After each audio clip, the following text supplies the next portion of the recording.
Hi friends, welcome to Mona kitchen. So இன்றைக்கி வந்து நம்ம சிம்பிளாக ஈஸியாக செய்யக்கூடிய ஒரு ரெசிபி தான். என்னென்னு பார்த்தீங்கன்னா சோயா 65 தான் செய்ய போகிறோம். நான் வந்து சோயா எடுத்துருக்கேன். ஸோ அது வந்து மீல் மேக்கர்னு கூட சொல்கிறாங்க. ஸோ இது வந்து ரொம்ப ஈஸி, சீக்கிரமாக செஞ்சிடலாம்.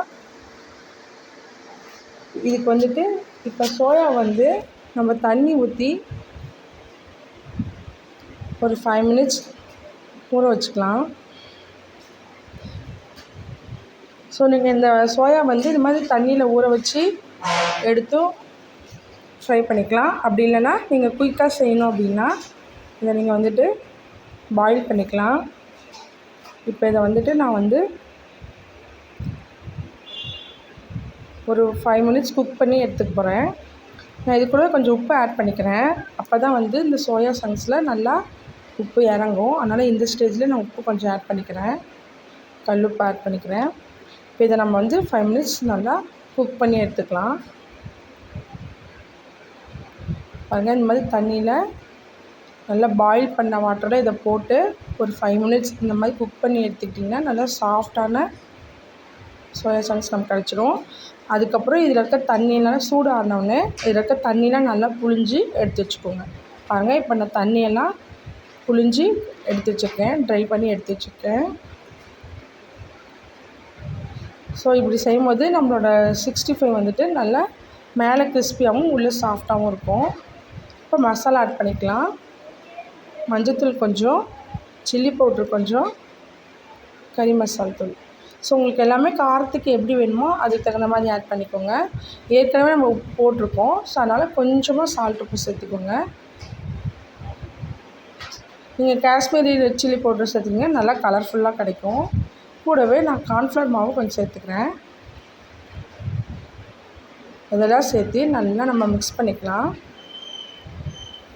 ஸோ நல்லா சோயா எல்லா சோயாலையும் படுற மாதிரி, மசாலா படுற மாதிரி நல்லா பிசைஞ்சுக்கோங்க.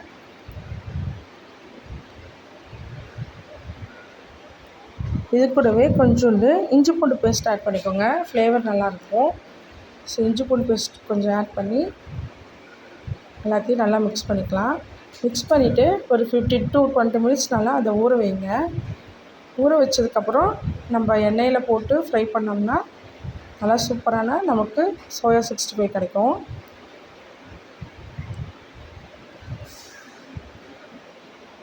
ஸோ இது வந்து எல்லா வெரைட்டி ரைஸ்க்கும், தயிர் சாதம், ரசம், பருப்பு குழம்பு இதுக்கெலாம் நல்லா செம்ம காம்பினேஷனாக இருக்கும். வெஜிடேரியன் சாப்பிட்றவங்க யாராவது இருந்தால் இந்த வீடியோவை மறக்காமல் ஃபாலோ பண்ணிக்கோங்க. ஏன்னா இது உங்களுக்கு கரெக்டாக சூப்பரான டிஷ்ஷாக இருக்கும். ஒரு நான்வெஜ்ஜுக்கு ஈடான டேஸ்ட்டில் சூப்பராக இருக்கும். அது கண்டிப்பாக ட்ரை பண்ணி பாருங்கள். ட்ரை பண்ணி பார்த்துட்டு எனக்கு எப்படி இருக்குது டேஸ்ட் அப்படின்ட்டு மறக்காமல் கமெண்ட் பண்ணுங்கள்.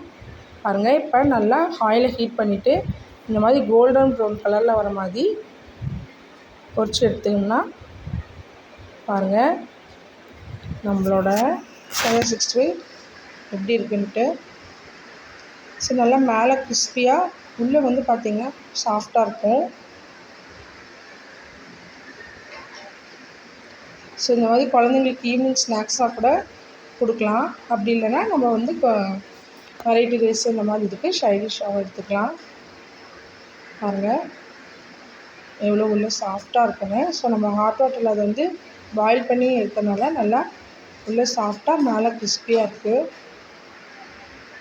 ஸோ உப்பு காரம்லாம் கரெக்டாக போட்டுக்கிட்டோம்னா டேஸ்ட் நல்லாயிருக்கும்.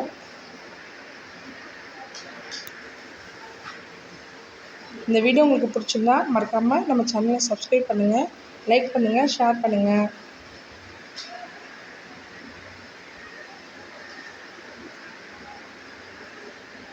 டேஸ்ட்டு சூப்பராக இருக்குங்க.